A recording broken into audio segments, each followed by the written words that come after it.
దేశం గర్వించదగ్గ దిగ్గన గాయని ఆశా భోస్లేకు అశ్రు నైలాల మధ్య తుది వీడ్కోలు పలికారు వేలాది మంది అభిమానులు. అంతిమయాత్రకు వెల్లువలా తరలివచ్చారు. మహారాష్ట్ర ముఖ్యమంత్రి దేవేంద్ర ఫడ్నవీస్, డిప్యూటీ సీఎం ఏక్నాథ్ షిండే తదితరులు శివాజీ పార్కులో నిర్వహించిన అంత్యక్రియలకు హాజరయ్యారు. గాయనిగా దాదాపు 7 దశాబ్దాల పాటు సాగిన ఆశా భోస్లే జీవితంలో 12,000కు పైగా పాటలు ఉన్నాయి. 20కి పైగా భాషలో పాటలు పాడారు. వాటిలో అజరామరమైన గీతాలు అనేకం ఉన్నాయి.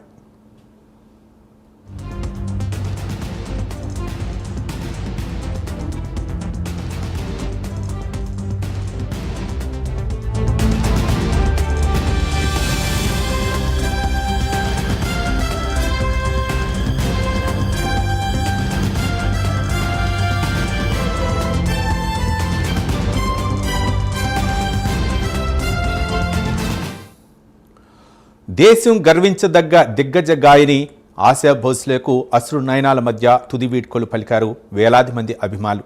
అంతిమయాత్రకు వెల్లువలా తరలివచ్చారు. మహారాష్ట్ర ముఖ్యమంత్రి దేవేంద్ర ఫడ్నవీస్, డిప్యూటీ సీఎం ఏక్నాథ్ షిండే తదితరులు శివాజీ పార్కులో నిర్వహించిన అంత్యక్రియలకు హాజరయ్యారు. గాయనిగా దాదాపు 7 దశాబ్దాల పాటు సాగిన ఆశా భోస్లే జీవితంలో 12,000కు పైగా పాటలు ఉన్నాయి. 20కి పైగా భాషల్లో పాటలు పాడారు.